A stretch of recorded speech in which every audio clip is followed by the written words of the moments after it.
next month, but let's first get into this. Let's get into it. Hey Mick, why don't you say hi to everyone? Hi. That's my son. What's up? He's a good dude. He's a good dude. All right, so we start these with a Q&A first because we want to get everyone engaged. What's everyone thinking about? What's exciting you in the world of AI? McDonald's your son has? Yeah, the McDonald's is pretty good. Let's talk about fully automated McDonald's. Those exist now. Just no people at all. AI takes your order. AI does the whole thing. Would you eat that? Yeah. You'd eat that? I would. Yeah. Less chance someone splitting it. Yeah. No, I eat that actually. there's a lot less of everything. But yeah, come on. Someone hit me. Right here. Taylor Swift? What about Taylor Swift? Does she use AI? No, there was, I have a She's a teenage robot. daughter, so I don't.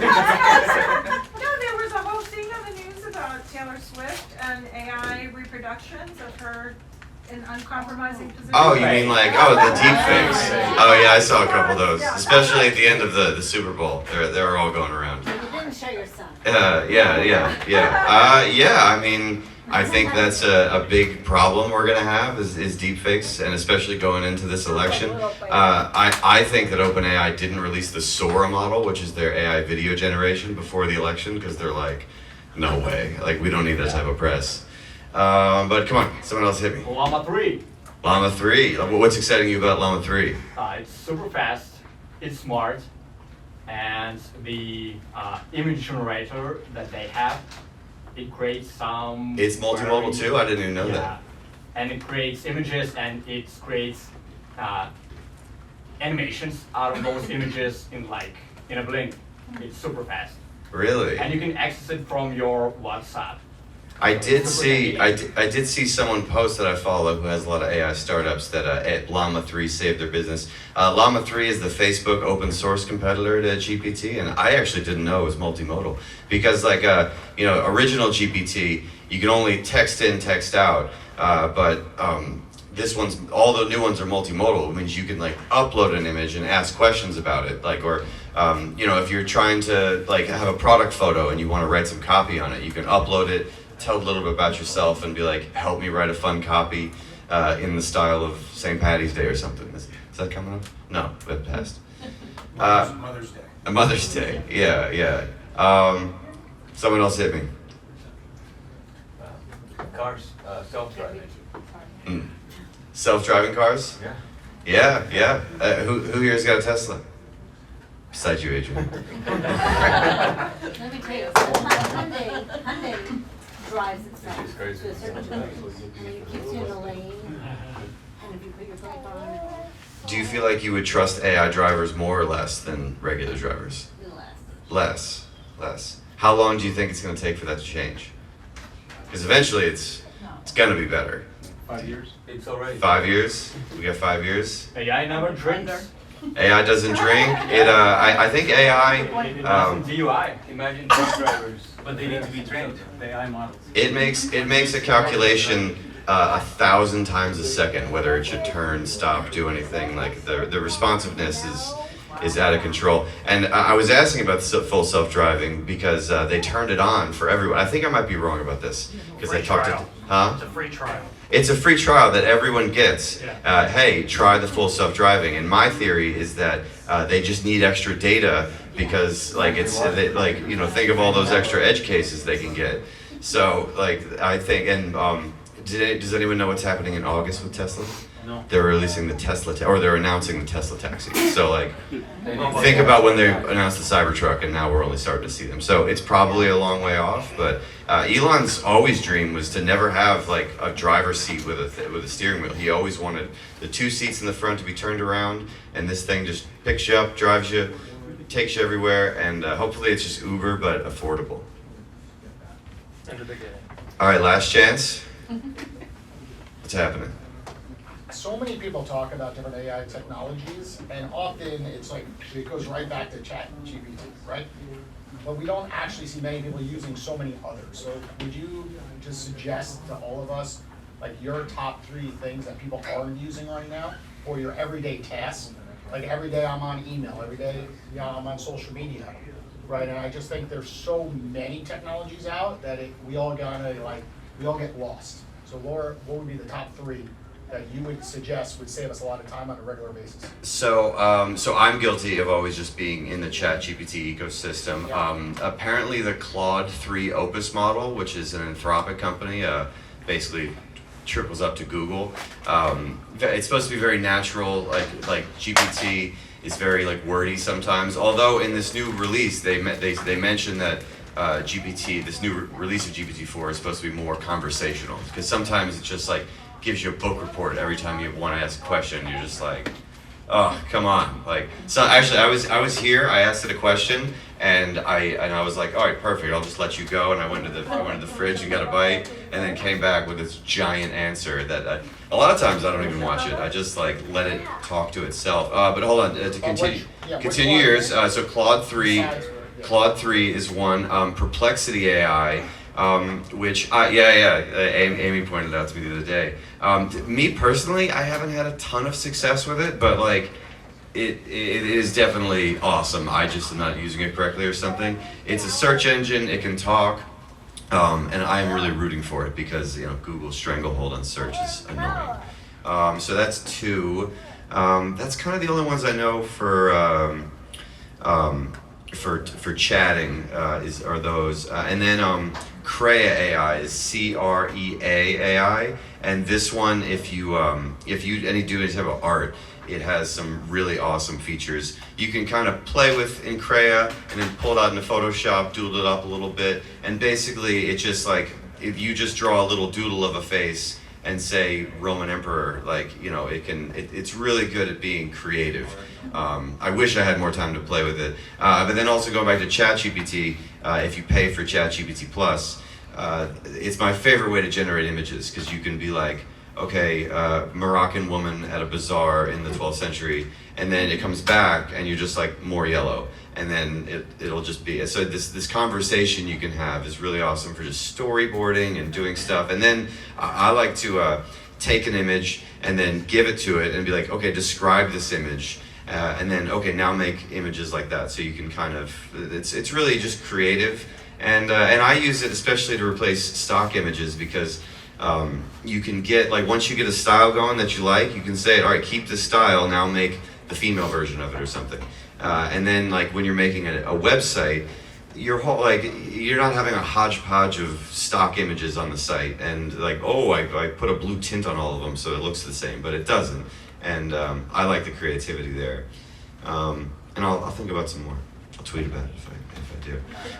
If you don't follow me on LinkedIn, I do post a lot of videos. I call them the 2-minute AI tips, and I show you basically just how I use it. It's like I'll take my favorite one that I did for the week, and I write SQL queries and calculate M&A deals, generate images, custom GPTs, all the things. But I think I've gone on for long enough. You're doing a great job. Ladies and gentlemen, may I introduce Chad Gottlieb. Oh yeah. Why don't you come over here? I don't need those ears. Yeah. And we point this a little Chad, bit. workman's comp. What's that? Workman's comp. Yeah, right? Do we need the mic? Or Huh? do you want the mic? I kind of, if you don't feel like it, Can you guys hear me or no? Yeah. yeah. I feel like it's gonna echo. Yeah. I'll just speak really loud. Do it. I'm used to yelling at I've myself. got this wired up anyway. So I guess I'll ditch the mic and let's get into it. So introduce yourself. Say hello to everyone. So I'm Chad Gottlieb. I am a lawyer at Darrow Everett. So our firm is in 7 states. We're in South Florida, of course. We have an office in Miami. We're in the process of opening one in lovely Boca.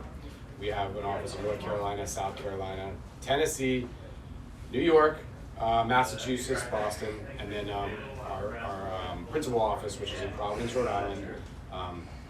And I've been at the firm for 8 years, and I have 2 of my partners here, Jessica, who's one of our partners in our commercial litigation department, as well as Mr. Zach Darrow.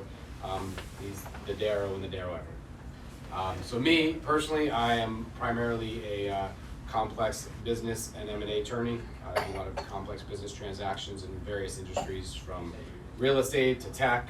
And then also I have my LLM in intellectual property. So I have always been fascinated with intellectual property developments, which is why I'm here today speaking about artificial intelligence. So that's me in a nutshell. Yeah. Well, does any let's continue. Does anyone have any quick questions, or should we get Do into you it? want to know my favorite color? Red. No. Blue. Is ChatGPT named after you? ChatGPT. I like that. That's a good question. ChatGPT. I might steal that. Chat. I wish it was. You can make a custom GPT, I- and then you can. In my free time, I would love to do that. Yeah, it doesn't take too long. Intellectual property. Yes, you're right. Gotta protect it. Yeah. Trademark that. that's what I'm here- GPT. Here to talk about today. There's a lot of different developing aspects, both internally in our legal profession as us as lawyers, how it impacts us, but more importantly as it impacts our clients and business people. So, you want me to jump in, start talking? Yeah, I think we should go for Okay, it. cool. So that guy, that's me. Oh, yeah, That's yeah. before my hair was as gray as it was now. Sorry. Yeah, it's our client's fault, not yours. Anyway, so yeah, I wanted to start off just a little bit about what I mentioned, which is AI and its impact in the legal profession. So lawyers, of course, like doctors and other professionals, are very slow to adapt to technology. Luckily at our firm, we aren't like that. We have a technology committee. We try to develop and utilize technology to the benefit of our clients. But I wanted to cite this interesting case that I'm sure everyone saw in the national news, which is essentially a lawyer that some would say would be lazy, utilized ChatGPT. I think when we were discussing it, it was a prior version of it, in order to help write a legal brief that he submitted to a court, and it made up case law, right? So obviously there's legal implications of that. He got sanctioned, and there's other stories like that. So it's an interesting anecdote because at the end of the day, when it comes to our profession, right, and I'm going to jump to the ethical considerations, there's a lot that we have as lawyers, right? And the number one class that we all take in law school that most people hate is professional responsibility, and there's actually a separate test for that, right? We don't hate it because we don't want to be responsible. There's just so many rules, right? So utilizing artificial intelligence does implicate many of those rules, right? One of the most important is confidentiality. So when you're inputting information into ChatGPT or another artificial learning model, it has the potential and implication to breach that confidentiality for clients, depending on what it's doing with it, right? So there's also the proper duty to communicate with the client, right? We can't rely as attorneys on our support staff or artificial intelligence to communicate with our clients, because that's our job, right? Duty of competence, obviously self-explanatory, we gotta be confident. But, and then, going back to that too, the duty of supervising. So I think the point of this slide and these ethical considerations is just to, when people ask, okay, well, what's your firm doing, or what's the legal profession's take on it? A lot of our analysis goes into, okay, what can we do ethically versus, what kind of value can we provide back to the client and provide them a more, reasonable services and things that maybe aren't as human driven, right? So, and that brings me to, how it's being used. So big ones are electronic discovery. I mean, in this day and age, when you're doing litigation, which I'm blessed to not have to do, but I'm sure Jessica can tell you, right? You're going through with electronic discovery now with emails, text messages, WhatsApp, everything, millions of pages of documents that you have to look through. A human doing that, aside from the cost at hourly billable rates, right?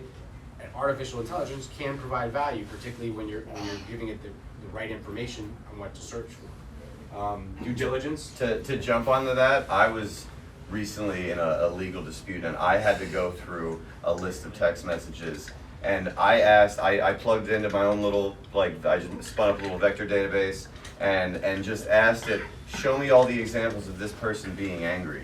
And it just, years and years of text, I get it back, and it showed me some really awesome examples. So just to think of that, that's some of the types of things when he says e-discovery. You can just basically ask questions against a large amount of data and get results back, and then also citations about where it came from. Oh, I'm sorry you were involved in litigation, but I'd like to introduce you to my partner, Jessica. She can help you next time.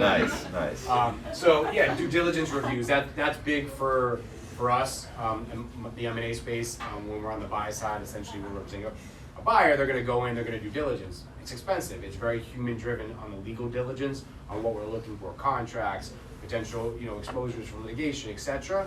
right? So artificial intelligence, and there are products out there that do assist with that. Legal research, huge, right? Because again, while there's just a plethora of case law depending on the jurisdiction, depending on federal, state court, etc., that it takes time and money to do that. So, and then the last is litigation analysis and predictive analysis. So again, you know, utilizing artificial intelligence in order to come up with kind of your strategy, right? Like, there's movies out there on how to pick the jury pool, and you know, like how to use your, I think preemptive strikes. Is that what it's called when you, Jessica, when you get to kick out for juror? Yeah, and it's like, Yeah. everyone has like a, Right, a few number- strikes depending on how many parties. Exactly, so utilizing artificial intelligence to, which again will bring us into the implications on that a little bit later, to help, you know, pick your jury pool. So that's really high level, you know, impact on the legal profession. Anybody have any questions on that, or we do questions at the end, or just whatever? It's flowing. That's why we do the questions at the front, so we can all talk to each other, and Yes. We're gonna talk about, maybe future content ownership. Yes, we sure are. that's very important, that's a good topic. All right. So, when people ask us, okay, well, how is AI gonna impact the law? Well, it already has, and there's already existing regulations in place that are being adapted to and interpreted in a way by whether it's administrative agencies or other government agencies to say, hey, this is how artificial intelligence impacts this, right? So for example, these are a couple of illustrations, but for patents, which are, you know, processed by the USPTO, the USPTO recently released guidance with a standard in which if a patent application was submitted, what that requirement would be. And, you know, the standard, which is saying if a natural person, a human, significantly contribute to it, then it still could potentially be entitled to patent protection, right? But what does that standard mean, significantly contributed? You still have to disclose it. What does that disclosure look like, right? Same with copyright, but copyright's a little bit more on the edge of saying, hey, you need to be a human, right, to develop a work of authorship. So if partial or a portion of your work is created using artificial intelligence, that portion needs to be disclaimed, and there may not be a sufficient creative or part of it that can actually be entitled to copyright protection. So that's going to be, you know, when it comes to what I call the prosecution of copyrights, which is, you know, getting copyrights, you know, like you were telling me, Chris, writing music, etc. Like, you know, you're technically supposed to disclose that, and that can impact, one, your ability to obtain a copyright, but more importantly, your ability to enforce that against others. And then just another one for those, you know, in the lead generation industry, and everyone that gets those annoying telemarketing calls, right? The TCPA, which is enforced by the FCC, the FCC recently released guidance saying that an artificial intelligence, a voice that's created using artificial intelligence is a violation, right, unless you have expressed prior written consent of the TCPA. Because the TCPA says, hey, if you're gonna call somebody using automated technology or to deliver a pre-recorded message, you need to have a certain level of consent. And the FCC released guidance on that to say, hey, this is part of it. If you're gonna call and try to use Obama's voice, right? Like, it might not be a pre-recorded message because it's using artificial intelligence, it still counts, right? Kind of like those avatars that people were using for a while where it's, you know, they press buttons as you respond. So, yeah, of course, sorry. Yeah, of course. You can go back. Yeah, of course. So the Copyright Office, it says that works generated solely by AI will receive no protections. Exactly. But why? What's the precedent for that? Because you need to be a human. But what does that mean? How could it prove that? Like, well, let me give you an example. Like these models are generated by interpolating data, right? Right. Taking a bunch of things together and putting them into new, unique ways. Like a person, if they are inspired by something, the way they, you know, like artists or even comedians, they'll look at other people's jokes, take things they like from it and put it together. Like what is like the precedent for saying that like a human's form of creation is different from an AI? Like I agree with the idea that like solely AI generated work probably doesn't receive protections, but like. Well, I think to your example, that's why the standard is, you know, you got to disclaim the portion that comes from it. So in other words, like you used an example of, okay, well you're using AI to help you write a song, right? Maybe a couple of the lyrics within a song, and then you create the bigger song, or maybe gives you, an idea with respects to a book you're writing, right? So that the idea of what you're getting inspiration from isn't impacted by artificial intelligence. My understanding is it would be to the extent that to the extent that the work of authorship is being primarily derived from use of AI. So in other words, in your scenario with the comedian, right? The comedian may get inspired by other people's jokes or get inspired by artificial intelligence by putting in input, right? What's going on that's funny that I could write about, right? And then write something from that. The joke itself should be copyrightable, but the way he came up with it, right? Which wouldn't be entitled to copyright protection anyway, right? Because only it has to be an original work of authorship in order to be entitled to copyright protection.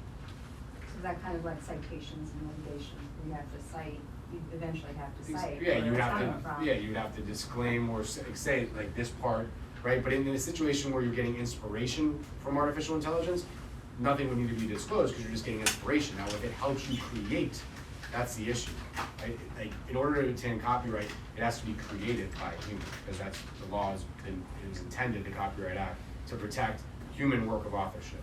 But it's tricky because, you as a human, you prompted it a specific way. 100%. Don't Yeah. disagree. And then like I wrote a couple songs with it, and only one time did it ever like give me like 4 lines that I used almost every word in there. Yeah. And everything else was like, a lot of it was just kind of like good word vomit that you could just pick from and pull it in there. So like, and then and then if I take one verse and move it to the bottom, like, did that how do we show it? Like, do I have to highlight the words that were generated by it? It used the morrow. I have to cite that. Like, I'm not allowed to use that. So Yeah, remember, I mean, when you're submitting a copyright application anyway, it's somewhat based on the honor system. I'm not saying to go around, but my point being is that, these standards, right, we're not really gonna see how they develop, right, until there's litigation on them, and that's not happening yet with respects to copyright protection. Now, when will we see it? When people start to go enforce their copyrights, right, and then people challenge it to say, okay, well now, you need to prove that this was developed independently by you, right? And what do you have to prove that, which is, Chris and I were talking about the other day, is to the extent you did use ChatGPT to get inspiration, saving that chat, right, could potentially prove fruitful in the future to say, hey, look, this is the dialogue, this is the input that I put in, this is the output that I got, and this is the work that I'm seeking authorship from. It's clearly, right, significant enough that it's entitled to its own copyright protection. Why would you even admit that you use ChatGPT? Did you sign the application on your oath? But I mean, if you ask me, I wouldn't admit. Yeah, I don't think most people will. Well, it's about pride too. Like, you can't call yourself an artist and just use something and say, "Oh, look, I'm an artist. I just copy this." Yeah, people do it all the time. But Yeah, people but do like, it. But you have can't you ever take seen pride on Johnston that. though? Yeah. The toilet. You can't take pride on something and say, "Oh, I did this." Or like, no, the computer did it for you. You're representing it. That's the line. To me, at least. Sort of, but I'll argue where, we use a paintbrush to make a painting. So to some degree, it can be also argued as a really nice paintbrush that just puts the colors in the right places as you paint. So I think there's some argument for where is it the tool that's helped to create. An artist can still copyright something, pictures and forms of art that paintbrushes and rulers were used for. Those are tools. Yeah. Right? No, I agree. It's a tool, but I think you have to give it some soul. Like, you have to give it your touch too. Right? I use AI for pictures to design my flyers, but once they're made, I go in and I retouch them. I give it some. I tweak them around. That's a good example because what's the additional, personalizing it. and that's a good way to describe it. What level of personalization are you putting towards it? Because does that rise to the level of entitling it to copyright protection, right? And again, it's going to be one of those things that we're going to see developments, right? For those people that are probably more honest that disclose it, or those when there's litigation, which is generally how these laws or administrative guidelines are interpreted.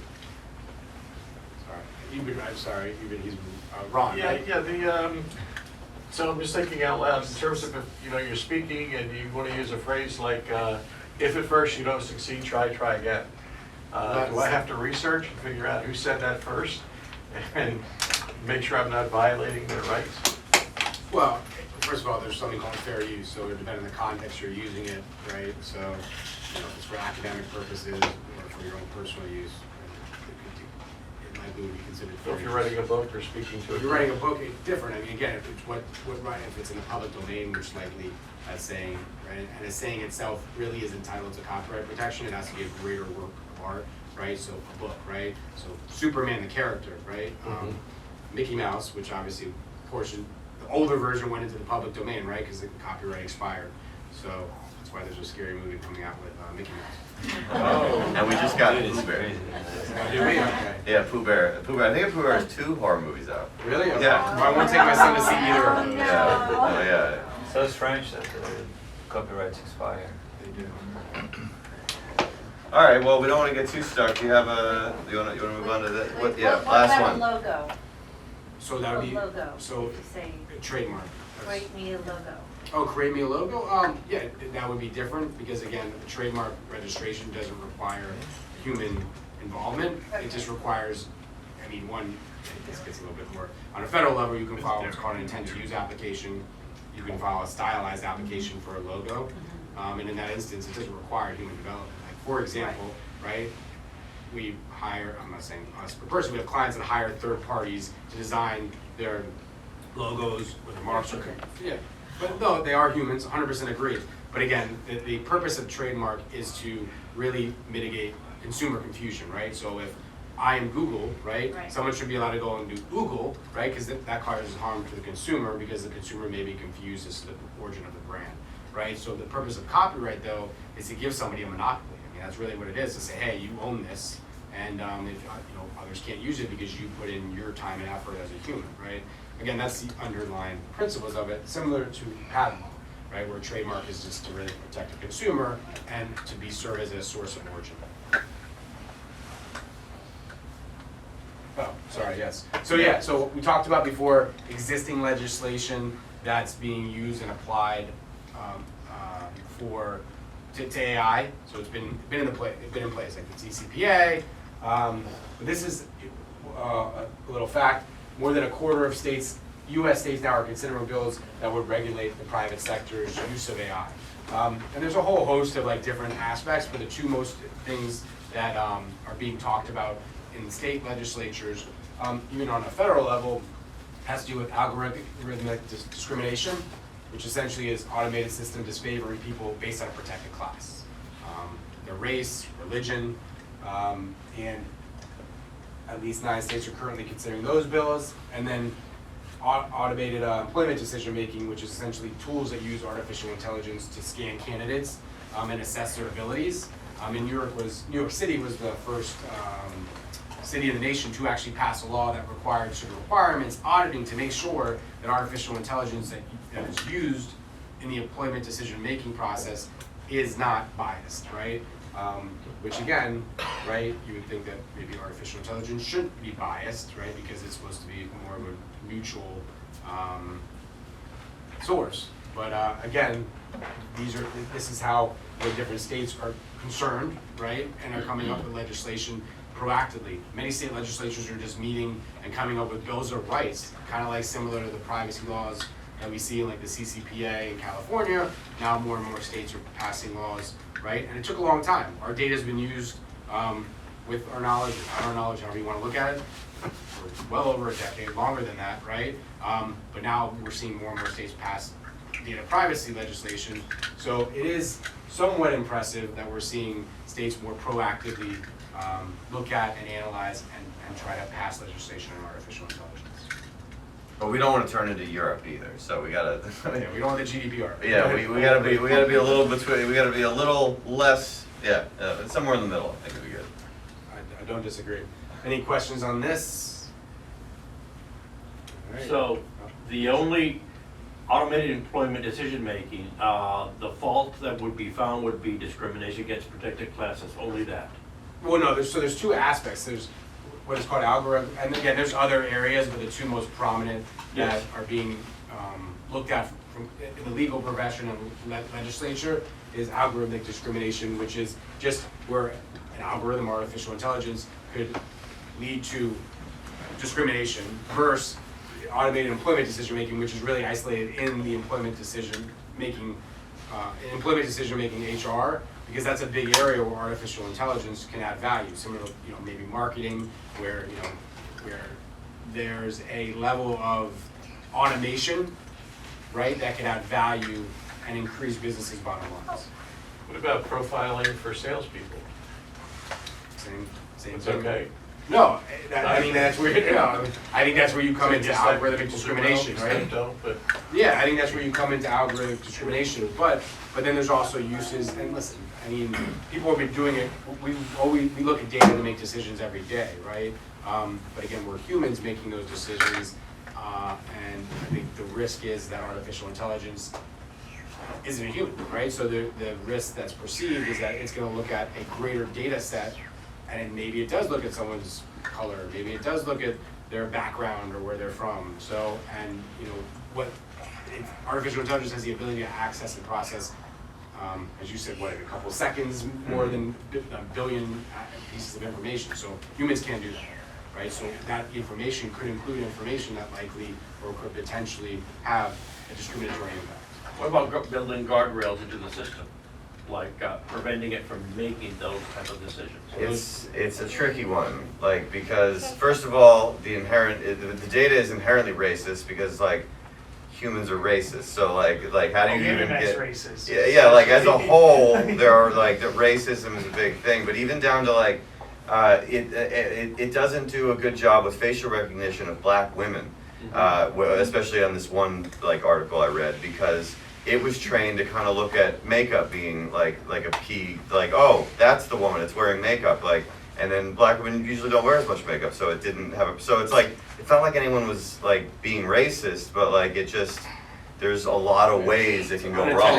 Yeah, it's unintended consequences, exactly. From a legal perspective, would you rather see it regulated at a state level or a national big picture level?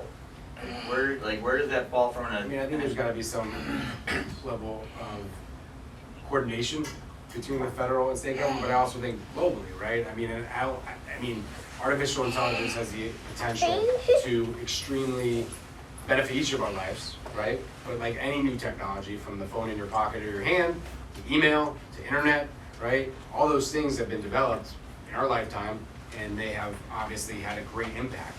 So there's good and they're bad. So I mean, I don't think you want to overly regulate. So it's kind of a fine line. I think every level of government needs to work together to come up with a way that we can continue to develop artificial intelligence, but also provide, like you said, safeguards and kind of guardrails with respects to what our fears are, right? Like in what you sent me, the complaint where Elon Musk is, where there's a fear that it will take over the world, the workforce, or and again, anything is possible. So I think to answer your question in much shorter words, I think it has to be a symbiotic. We gotta work together. No other questions? No, I don't see other questions. We're good. Chad, don't you think it's really though going to also depend on who's in power, political power that is? Because at the end of the day, right now with the Democrats in charge, you're seeing a force to nationalize things such as employment law regulations. Right today, if you all follow the rules that they just announced, that now non-competes, except for CEO, COO, CFO level, are illegal. Period. The American state law says. I think there's two things. One, that the technology tends to have a national baseline of governance. Period, end sentence. FTC, FCC, FAA, right? So I think you've got that baseline. You're going to have a baseline. But how far that reach goes in on the federal level, I think it's going to be driven by who the political party. For example, if the Republicans turn back in the next election, you're going to see pulling back of a lot of that long arm into the state because of obviously different approaches to federalization and whatnot. But I guess the point is what I think is going to be very difficult is AI by its own nature is going to react to the governance, right? And I think that's going to be a positive. It's going to be fun. On one hand, you're going to see it hopefully, hypothetically, shape around the laws and become more compliant. Frankly, I'm not as experienced as anyone in this room utilizing it, but I have some unique touches on it. I think it's actually going to manipulate it. I think AI is going to learn to say, because here's the reality that we face as lawyers today. Think about it as humans, and we're so flawed. 1,000 calculations a second, I believe you said. So watch this. One of my biggest challenges in practice is that we have a lot of stupid people drafting the laws. You do not have the best lawyers at the government level. So they draft They don't pay well really enough. poor. And by the way, us lawyers, we're making too much money. We're not going to participate in the rulemaking. You know, oh, we posted it for 120 days. I'm not doing it for free. I could care less. Whatever you guys pass, I'll deal with. So now you've got really weak, imperfect governance applied to something that moves quicker, thinks faster. So my concern, Chad, is that national or state, by the way, it thumbs down. I have state lobbying, I've been in state governance for a long time. What's going to end up happening is it's going to learn, and it's going to learn to follow, but I think it's going to learn to manipulate the daylights out of it. And I think it's going to be really difficult from a legal governance perspective. I think it's just going to leave it in the dust. I think it's going to move so fast, no one's going to know what to do with it, and hopefully they just spend the time, because our first guest here was a public interest lawyer, and one of the interesting things he said was that, like, let's say I'm using a deep fake and I want to impersonate this guy and do something, like, we don't need any new laws because I can use a deep fake. Like, there's still the law that you trick someone and try to, and you know, so like hopefully we can just figure out who's doing malicious things with it and take it from there, because there's no way the government is gonna, yeah, like you said, underpaid lawyers and fat politicians that have been there for 150 years. Like they're not gonna compete. Like they don't even know what Facebook is. Like, did you see them ask Mark Zuckerberg questions? They're like, let me explain something to you. Like, it's awful. It's unstoppable. And the last predictive piece, right? AI predictive. It's going to get shut down. I'll tell you, everybody in this room, you say this crazy lawyer wearing matching golf shirts is going to have to get shut down. Everyone gets one. It's going to stem an employment crisis. And they're going to not say it's illegal. They're not going to shut it down. They're just going to say, to your point, slow down. They're going to have to. They can't stop it. Yeah, but I mean, there's a lot of venture capital dollars that need to get spent, and yeah. So, but they, you know, they won't. So we represent some of the most aggressive venture capital firms in the country. We've got guys that'll take risks, but the truth is, it's about 5%. The rest, Blackstone, they're staying lean and easy. You know, well, that's where the big dollars are, right? So I think what you're going to end up having, you're going to have an environment where there's going to be a push and a pull, right? And every time it makes that leap, government's going to have to pull back. Because we also got to add to the fact that we're in a time right now in our country's history that you have a whole, now it's 2 generations, not one, 2 generations that don't want to work, that really enjoy taking advantage of unrest and things that are disruptive to use it as an excuse not to work. And typically the jobs that AI are going to take first, such as the McDonald's example, are the people that you really got to push to want to work those jobs to begin with. So now, and with the pressure on the minimum wage. So you're going to end up with an employment crisis that is actually going to lead to a halt on the implementation of AI at certain levels. I hope we can all just go back to being hunter-gatherers. Let AI do it all. Like, I don't, you know, like. I am, listen, You can do AI right here, like, my look, ship is right he's here. already getting. But what do we need to go work in McDonald's? When we Yeah, I know, serving you right? food? Like, you I hear know, you. Those people could be starting. You know? after I stopped But they working won't. at a restaurant, I couldn't even Human step nature. foot in a restaurant for like 8 months because I just remembered working there. It's like, you know, like. Anyway, let's keep it moving. Let's keep it moving. Very stimulating. So now we're talking about legislature, we were talking about existing guidance. Now just talk a little bit about AI and case law, which is where I kind of was hinting at before. We're going to see a huge development, right? Just because the way our government works between the legislative, judicial, and executive branches. And there's a rapidly growing number of lawsuits being filed in various fields. Privacy, big one. Taylor Swift's image, right? She has a right to privacy, right to publicity, right to use her image to commercialize it. Tort cases, but most notably is copyright, right? Copyright's a huge one. And I'm sure we're all familiar with the New York Times versus OpenAI case, that I personally believe is going to really have an instrumental impact on how AI is viewed, right? And one of the examples that I find interesting is there's a case from the 90s, the Betamax case, which is with the VCR, right? And the studios sued because of the VCR, right? Because the VCR was taken away from their money, and it always comes down to money, right? Which makes sense. It's a business. And that case went all the way up to the Supreme Court, And essentially the Supreme Court held that it was a fair use, and that the Betamax, the VCR, had a substantially non-infringing use, right? So again, this case though is interesting because you bifurcate it out, right? There's two issues in it. There's the training side of the AI model and using copyrighted material to train it, versus, right, regurgitating or reproducing or displaying, right, a portion of or articles based on the query that you put in and the request you make, right?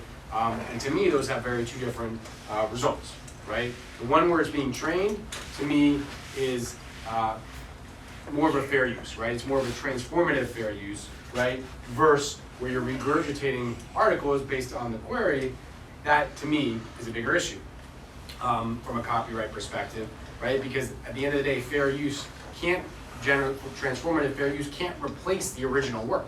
So if I don't have to go to New York Times to read an article, that's a replacement. But if I am able to use ChatGPT to ask questions and it pulls the information from various different sources, including copyrighted material, including millions of books, right? Great. To me, that's a fair use. And it's very also akin to the Google case. I think over 10, 15 years ago, Google ran around, they copied every single book, right? Except dictionaries and certain things where they had a concern where it wouldn't be considered a fair use. And that was held to be transformative fair use, because at the end of the day, you still needed to read the book. All they were doing, and they did it intentionally, was showing excerpts from the books, right? And again, this is different in this instance because what OpenAI is doing with ChatGPT is they're not, except for when they're displaying it, but when they use it to train the model, right? All they're doing is taking copyrighted information and digesting it along with other information in the public domain and using it to inform its output. So I think it's going to be an interesting case. There's other cases that have gone both ways, right? Another example is mp3.com, super interesting case because it was when CDs were around, for those that remember those, and essentially you were able to take a CD that you bought and have it be verified, and then from there you could use it on your MP3 player. And they got sued and they lost because that instance was different because the reason that what the MP3 did is they bought all this music, right? And which is fine, but then they uploaded it to their servers. And then when you verified you own that CD, right? Then they let you listen to it.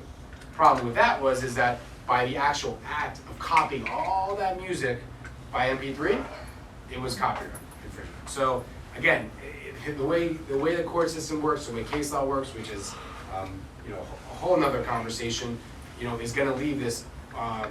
It's really going to be informative on what happens. But again, I think the court knows how important or how impactful artificial intelligence is going to be. So I do see some fair use, and I personally believe it will be more on the training side versus, like I said, being able to display copyrighted material based on the requested information. Do you know how NYT managed to make ChatGPT regurgitate this article? They asked for it. They said, show it, and it was behind a paywall too. But again, ChatGPT, in response to it, did say, hey, we understand it's a flaw, it's not supposed to do that, and we're working on it so it doesn't do that, right? Yeah, but they attempted it like 10,000 times or something. The OpenAI came out and said that it's not like you just spit it out and you ask enough times. It doesn't do that by accident. You have to put 80% of the article in it and ask ChatGPT, what's next? And then ChatGPT, it's the architecture, it predicts the next token, the next word. So it just predicted the next most probable words given the context, which was a huge chunk the of the existing article. Yeah, so it was manufactured. Yeah. But again, litigation is business, right? So the New York Times makes money on licensing fees, right? So more power to them. This is how the law is going to be developed, and it's going to be important. Same with authors, right? Authors are suing OpenAI as well with respects to that. But at the end of the day, for me personally, my personal opinion, and even from a legal perspective, I think the training side of it is transformative fair use. At the end of the day, it's not you're not displaying it; it's being used to inform a bigger database, right? So to me, I think that's transformative for you, so I do think that you should be able to circumvent copyright law or going out to buy that book or going out to buy that article, right, by using ChatGPT, because again, then that does take away from the intent of what you as the author really should be entitled to with that copyright. So you're kind of thinking the OpenAI is going to win this? I mean, I think, yes, I think overall as it relates to the technology and the LLM side of the training. The training side is... Which is the most important. Yes, Yeah. I personally believe that, I mean, and I think, listen, you can read articles on both sides of it. I mean, it's all legal scholars talking and lawyers love to hear themselves talk. But at the end of the day, the case law is more supportive of it, particularly when you have these innovative technologies. And I know to all of us, the VCR may not be that innovative, but it was at the time. And you know, and that's why I think it's an interesting comparison, just because at the time it was a big deal. You got to watch your soap operas later in the day that you missed during the day, right? So, yeah. Are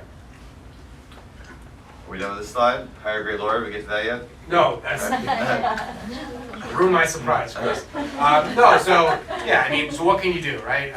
When you're creating things that would be entitled to protection, whether it's a patent, whether it's a copyright, and the number one thing is seek protection. I mean, that's the preface. I mean, when you come up, I mean, in certain, for example, in patent law, there's certain requirements with respects to actually being able to obtain a patent with first public disclosure. So you got to know those things. But you know, so that's why, as I said, hire a great lawyer. But monitoring the internet, social media, there's actually platforms that will do that for you, including those that have artificial intelligence that will search the web for potential violations on your intellectual property rights. Vigilantly enforce it. We have clients all the time that wait 10 years, or they wait time, they don't enforce it, or they kind of do it sporadically. Can't do that, right? That's going to be detrimental to you and your claims, but also detrimental to your brand or your copyrighted work or your invention. Continuously to stay up to date. I mean, I think for those of us, my particular generation, things are just rapidly, technology is rapidly developing, right? So what took maybe 10, 15 years before now, I mean, ever since the internet, things are going so fast. You just got to continuously to stay in the loop, because otherwise it'll pass you. And then as Chris said, the most important thing is you got to hire a great lawyer. We know a few, and that's it. Well, yes.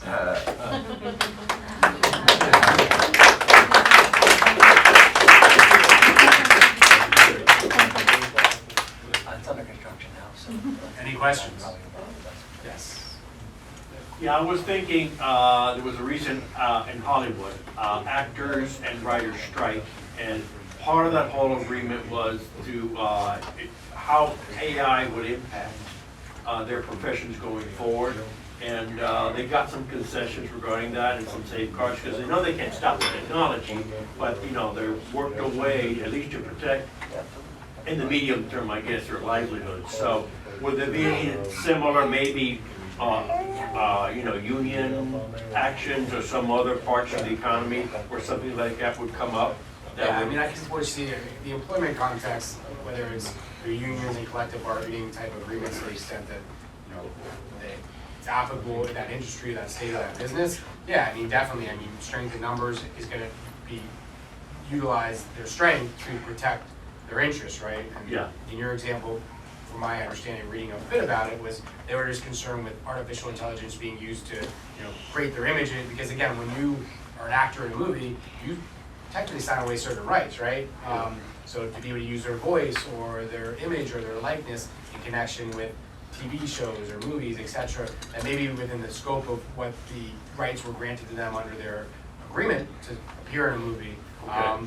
But that takes away from their income, and it's a slippery slope, right? That happens once, and then it slowly, eventually, you displace those people. So. I have a question. So like right now, my data is being analyzed by, my data is in data sets that are being analyzed by thousands, millions of organizations. Like, don't I own that data? Is there any like path to act? Because like it really comes down to, I mean, ChatGPT is trained and they're, printing money with it now. But like you probably read my Twitter account in there somewhere, and how does like, to me, like the larger problem, especially when people say about like, oh, I don't want to give AI my data. I'm like, you have a Gmail, like your data Yeah, is you have a gone. phone. Like how does users get like ownership of our data? Like I'm cool with giving data like Google like a cut for collecting it, but like I kind of don't think Google should own the data, and that's really why they're so valuable, and that's why they're. Well, don't, I mean, You get that like right that was away. advocate, you use a search engine, right? I did. Yeah. I could have used DuckDuckGo, but I again, guess my like. point is, I mean, this data is a commodity, and you're exchanging that your ability to access their product in exchange for your data. Now, I'm not the biggest fan of it too, but just like you, I get on my cell phone, I go on Facebook, I go on Instagram, they're collecting my data. At some level, they own the rails, you know, like. They do, and the terms of use give them very broad rights with respect to what they can do with that data. And while you may still own it, they have a license. They can do whatever they want with that license. So, yeah, it's always great to own things, but in technology, having that license to be able to do whatever you want, right, gives you great power. Like Peter Parker's uncle said, what was it, with great power comes great responsibility? So the determination of who owns what, like I get a little confused when I look at this. Somebody like Tony Robbins says, everything I'm teaching you, I learned from somebody else. This is all regurgitated information, but don't use it because it's copyrighted. So how does he get the right to that information? Yeah, that he learned from somebody else? So, in order to obtain a copyright, it has to be an original work of authorship. Now, you can have a transformative use, right, which could potentially, not fair use, but it's a derivative or a deviation. So, I mean, in that instance, maybe he's taking information from the public domain, and the way he compiles it and the way he presents it would be entitled to copyright protection. Okay. So, I mean, it's it's like the name Chad, right? It's not entitled to copyright protection, but if I write an entire story about Chad going to the mall and Chad taking his kid to the school and it has a level of authorship, that's entitled to protection, right? Now, does the story rise to the level where someone else, where it's so unique that there's not other works of authorship out there in the public domain? That's a different story, right? So that's why you're not going to get a copyright just on a quote, right, or an idea, right? It has to be more than that. Is ChatGPT copyrighted? Well, I believe ChatGPT 3 is open source code, right? And they do use a copyright, but it's open source. Anyone's allowed to But I use mean it. the name, the term. Oh, Chat- trademarked? Oh, yeah. I'm sure, yeah. So what if you copyrighted Chad GPT? I probably would get sued. And while I can defend myself, it's not really a fight that I want. But there are other GPTs being made, like I saw a presentation a couple nights ago about Data GPT, which is a startup in Miami. They basically do all this business analysis and Well, insights. GPT has a meaning within the industry. Okay, so it's not copyrightable by itself. So when you're talking about identifying a source of origin, so like a business, like Darrow Yes. Everett, it's a trademark, right? So trademarks protect source of origin or source of products or goods or services. So something that's normal nomenclature in where that's descriptive or generic is entitled to protection. So GPT likely would be considered generic. See, I think because I think that was GPT was like that GPT-1, GPT-2, GPT-3. Like I think those were all like I think OpenAI probably could do a better job of like copywriting GPT because it sounds very generic and like they know it's a terrible name. They should not have picked generative pre-trained transformer. And my understanding is, I mean, and again, correct me if I'm wrong, is the GPT aspect of it and that acronym is something within the artificial intelligence industry, right? In order to create this type of LLM. Well, I think it was open Architecture, source. yeah. It was an open source architecture, I'm assuming at first, because it wasn't OpenAI as a company, like a research company first. I mean, they and still are technically. But they went private at some, or like they were like, okay, we're gonna be a Very business unique now structure, instead. right? I've got a video on it. Like, check out It's a later. good video, I watched it. Yeah, I was worried he's gonna beat it up. I sent it to him last night. No, I was impressed. I'm like, this is all I'm wrong. actually worried that Chris may take my job. So I'm not worried about artificial intelligence anymore. So I'm guessing they just like came up with the name, general name generative pre-trained transformer for the research paper, and then We're like, Yeah. well, we've Yeah, got to make the whoops. second one, okay, because that's what people know us by. So that's probably what happened. Any other questions? Some apps, for example, Suno, you probably know, Oh, the yeah. app which makes music. They state that you, as long as you pay for the app, you own the copyrights for the music that you created. And Yeah, you're but like- I think that just more means they're not gonna try to say that they own it, you own it, but Yeah. whether, because like that is very much country, and I've heard it, like, oh my god, did you hear Google Dune show tunes, and it was made by Sono, and they did Dune, and they were like it was like Ride and Sand, like the words were amazing, just one shot, and like the human did not make that. Again, from what I learned today, I don't think Sono, you're gonna have a hard time copyrighting a Sono song. Just regarding Sono, I believe they just do not say that someone owns copyright, that they just allow you to use it since you have subscription, you can download and use. Otherwise, they just do not enable the download button, but you can still download it. And I assume you still use it the same way. Yeah, because with Suno they have free subscription where you do not own the copyright to the products that you created, and there's the paid subscription where like one of the main benefits is that they state that you own the copyrights to the songs, but then again. Well, I mean, it's not up to them to say you own Right. copyright. Like you have to register with the copyright office. Yeah. So that's. I I'm mean, curious. you always look at the terms of use too. I mean, the terms of use is really going to dictate what they do with your data, what they do with what you're creating, and what you're allowed to do. With Should we it, sue them for false advertising? I know a good lawyer. I mean, so do I. I log in all the time and talk to them.